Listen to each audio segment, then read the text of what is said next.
First off, a lot of people are probably wondering why I just make meme videos for the last 3 years. It's because every time I try to make a video with substance that's like a commentary like I used to do, I get striked. I get striked fast and I get striked hard. And I get striked multiple times and they're trying to take my channel down. And it just sucks. So I'm not doing that anymore. I'm not doing anything to risk my channel. In fact, I don't believe anything I used to say. Yeah, that's what it is. So this entire video, I'm going to bring up some stuff I brought up in previous videos. Videos that were striked for no reason and taken down forever. And this time, I'm going to tell you how it's wrong. Yeah. Yeah. You can't strike me then. If instead of going against the narrative, I go with it, what can you do then? And don't worry, government has never committed democide, which is when the government slays its own people. It's never happened. It never killed 200 million people in the 20th century. Obviously, we need government because without government, people would just kill each other. Government would never kill people. I mean, 200 million people, that's hardly a number at all. I am sure if we all worked cooperatively in a free market, we just kill each other left and right. It'd be even more than 200 million people just slaying each other. Because we all know McDonald's has the biggest kill list of all time. And if you think McDonald's is bad, you should hear about Home Depot's military and how many people it's killed. Obviously, people working voluntarily, cooperatively, is bad. But demanding people to work for you under the barrel and coercion of a gun, that's good. And that's what government is. That is good. Now that I'm off my soapbox, let's talk about some of these conspiracy theories I used to believe in that are no way true and no way are being censored. A little about me. In 2015 or so, or maybe it was 14, I made this little video that was about the New World Order. And it got 6 million, 7 million views, something like that. And then I made another one that had like 4 million views. And can you believe I was warning people the Georgia Guidestones that were erected in 1980 that told you that they're going to try to depopulate the earth? Now, there's 10 commandments on these stones, and they're written in like several different languages. The first commandment is this, is them expecting the population to be reduced to 500 million people. That means they would have to kill 7.5 billion people. The only way they can pull that off is by forcing people to do something that will kill them without them knowing it. Huh. But it's not like I've been warning people since 2014 and 2015 that eventually they'll bring in a vaccine for stupid reasons and force people to take it and people would spontaneously die. But it's not like nothing in the last 3 years people were forced to do that spontaneously started killing people. Especially not athletes. Obviously, all those people dying in the coldest months of the year, that's normal. Like that happens all the time. It's obviously due to heat overheating, right? We all know what it's really due to. Climate change, right? Yeah, totally. All right, you already know the first commandment. What's the second? Guide reproduction wisely, improving fitness and diversity. Yes. Government deciding how you reproduce. That should be fun. Unite humanity is the third one with the living new language. Oh, you're being forced to fucking use a different language than the one you like. Awesome. It doesn't sound like a dictatorship at all. 4. Rule passion, faith, tradition, and all things tempered reason. 5. Protect people and nations with fair laws and just courts. 6. Let all nations rule internally, resolving external disputes in world court. 7. Avoid petty laws and useless officials. If we had true capitalism, that would already be a thing. But the government prevents that, right? I mean, you can't even have fucking windows that are too tinted in this country. Balance personal rights with social duties. So I guess that social duties is now like the law. Like, for example, like doing something that's not very socially accepted could get you in trouble. Number 9, prize truth, beauty, love, seeking harmony with the infinite. Sounds like a bunch of gobbledygook. A bunch of commie gobbledygook. Number 10, be not a cancer on the earth. Leave room for nature. Leave room for nature. And I got a problem with that one, and I'll speak on that later. But yeah, there's no conspiracy to kill billions of people. I mean, it's not like the Georgia Guidestones are real, are they? I mean, it's just a conspiracy theory. It's not something that you can physically go and look at. There's also a time capsule there for when this occurs, which is the most damning of all the evidence. They want this to happen. They expect it to happen. Why else would they put a time capsule? You can see these are all solid granite slabs, which I was in the granite industry, and this is a bitch to set these things, I'm going to tell you right now. This cost a lot of money to cut these things and to do this. All right, guys, check this out. There's a time capsule that's built 6 feet below this spot right here.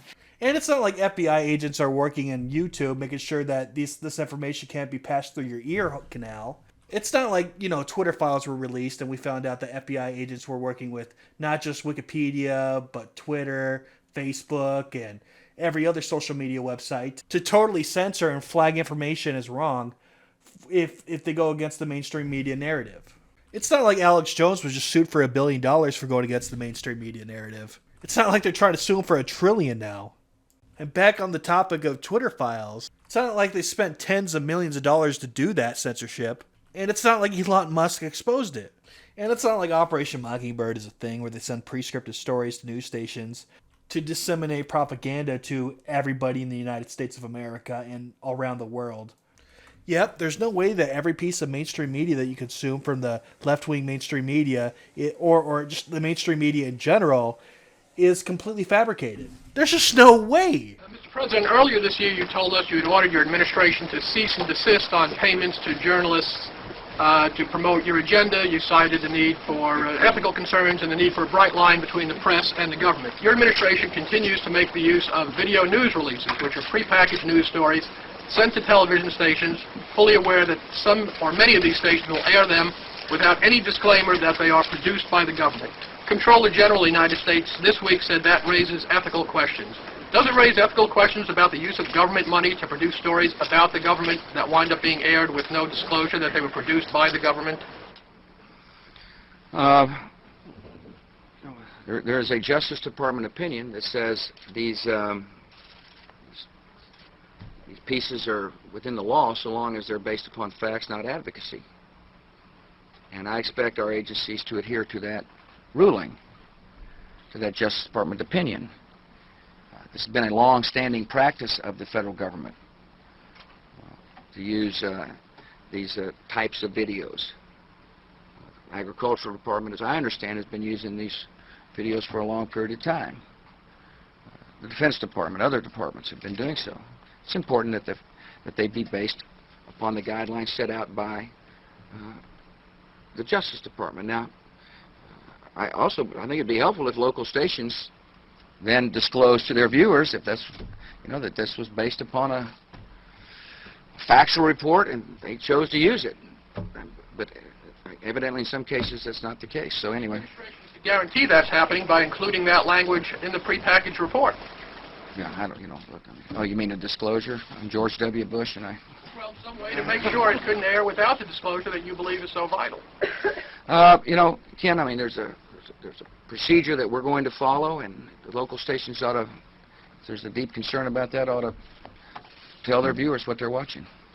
While looking for health information in the Twitterverse. Be extra cautious while looking for health information in the Twitterverse. Be extra cautious while looking for health information in the Twitterverse. Be extra cautious while looking for health information in the Twitterverse. Be extra cautious while looking for health information on the Twitterverse. Be extra cautious while looking for health information on the Twitterverse. Be extra cautious while looking for health information in the Twitterverse. Be extra cautious while looking for health information on Twitter. Be extra cautious while looking at health information on Twitter. Be extra cautious while looking for health information on Twitter. Be extra cautious while looking for health information on Twitter. Be extra cautious while you're looking for health information on Twitter. Be extra cautious while looking for health information on Twitter. You know how I know you're not brainwashed by this mainstream media bullshit? It's because it's not like you've heard of Greta Thunberg, the 19-year-old high school dropout who is not a scientist, reads from a script, and gets 24/7 media coverage. But you totally heard of Dr. Judith Curry, right? Who's an actual climate expert. She's a climatologist, in fact. Has published over 140 scientific books. Says it's all a hoax. Gets no media coverage. And it's not like she really says it's a hoax. She just says that the man-made aspect of it all is just exaggerated for political reasons. Change is real, but let's not talk about fossil fuel burning and the impact on greenhouse gases on what it does to all this. Okay, the confusion is this. Scientifically, the term climate change means a changing climate, and it's changed for, the past 4 billion years or so. Okay, this whole issue of human-caused climate change is a relatively recent notion. So climate is always changing, and it's going to change in the future. The issue is how much of the change is caused by humans. We don't know. We don't know what the 21st century holds. The climate change may be really unpleasant, and that may happen independently of anything that humans do.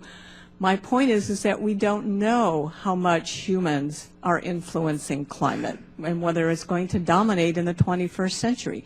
Given that we don't know this, we are still going to see extreme weather events, whether or not humans are influencing the climate. This is what I'm talking about, that we really don't know how the 21st century climate is going to play out, and we should figure out how to reduce our vulnerability to whatever might happen. And that includes extreme weather events that are going to happen regardless of whether humans are influencing climate change. So maybe that clarifies my testimony. A little, but not much. I mean, all science is contingent. We continue to learn. We must be humble at all times about what we know. Yeah. But it seems to me very much sticking our head in the sand to look at all the evidence of what has happened with global warming in the last 30 years. By the way, the debate over whether it's 2004, 2009, or 2014 is the warmest year seems silly when 10 of the last... Okay, the climate has been warming since the 1700s, okay, since we came out of the Little Ice Age.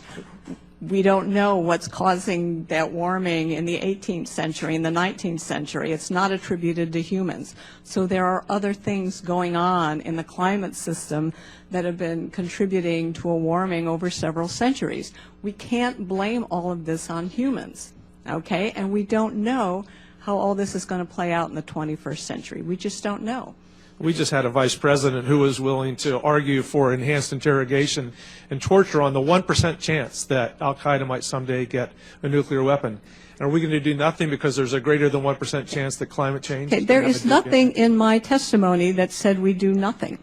I'm saying that what is being proposed is ineffective. It's not going to do anything. Even if the U.S. is successful at meeting 80% reductions by 2050, this is going to reduce warming by about 1/10 of a degree centigrade. It's not going to do anything.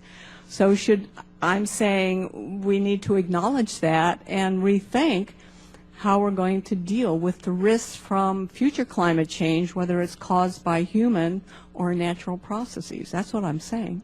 And that's all I used to think when I was a silly conspiracy theorist. Just me and that doctor, we're just so silly. Just so fucking silly. You should definitely listen to The High School Dropout, though. And you should definitely listen to the little bartender that thinks she knows everything. Like, the world is going to end in 12 years if we don't address climate change. And your biggest issue is... Your biggest issue is how are we going to pay for it? And, like, this is the war. This is our World War II. And as you already know, probably, America's the richest in fossil fuels on the planet, which makes us the richest country on the planet. And we're a capitalist country, and the world strives to be like us because we're the best, and we have the best economy, so everybody wants to make a capitalist country. So they want to destroy that. Capitalism totally would get in the way of any new world order. In fact, it's the very opposite of a new world order. The way they could do that is by crushing our economy. And how can they do that other than moving us off fossil fuels? Due to the climate change hysteria of, man-made climate change. Because if people embraced capitalism instead of, huge government, what would happen? Oh yeah, they couldn't do what they wanted to do. They can't cut down the population down like they want to. Because it's a capitalist system more than a government system. They can't go around and, just kill people and do all these fucking terrible things that just take away your liberties. So it's in their best interest to make a bad example of capitalism by tanking its entire economy so bad that it destroys the entire world economy. And what happens when the economy collapses? The world economy collapses for many years. People are going to die, except for the elite that have already food stockpiled. But it's not like they're trying to reduce the population or anything. Why would they want to starve billions of people? It's not like there's some secret agenda to do that. See, my conspiracy theories never checked out back in the day. Asking these questions obviously should be forbidden. And before people say I deny climate change, I don't. Again, I believe what Judith believes, and I believe that it's not 100% man-made. I think there's a huge natural factor that people aren't really thinking about. And even if we enacted all these climate change bills that are coming up on our doorstep, it wouldn't make a difference. All it would do, effectively, is just crash the world economy. Judith, the expert in climate change, said it wouldn't even change 1%. 1%. It wouldn't change a fucking percent. Is that worth taking the entire global economy and fucking killing all these people? I don't think so. And if you think government can change the weather, I don't know what to tell you, bud. What, you think the government's capable of magic? That they're not. They're not capable of magic, okay? The government can't even balance a fucking budget. Need I remind you that we're $40 trillion in debt and it's climbing. Each individual in the United States of America already owes $100,000 to the government, but you expect it to change the weather. What's the next logical step? Making demands to the government and dancing to it and making a sacrifice? We're doing this all because some madman's dream of creating basically a communist society where we leave room for nature. I'm sorry to say, but humans are part of nature, and yeah, we should dominate when we come into existence. And we do, and we did. And it should remain that way. Look, we're at the top of the food chain for a reason. We're not dispendable. It is simply natural for the smartest creature to take over the world. That is, in itself, nature and what nature wants. Okay, nature isn't just reducing the population and creating a one world government and forcing people to fucking live under 500 million people. What part of that sounds natural to you? None of it does. Fuck communism. Dapperton, they're not trying to make a communist new world order. You're right, only a crazy person would think that. 60 million people died between 1900 and 1946. And since then we established a liberal world order, and that hadn't happened in a long while. A lot of people dying, but nowhere near the chaos. And now is a time when things are shifting. There's going to be a new world order out there, and we've got to lead it. We've got to unite the rest of the free world in doing it. So anyway, I'm going to hush up, Mary, fire away. But these are just conspiracy theories, and you shouldn't take them seriously. These are obviously all false, right? Go back to sleep, little sheep.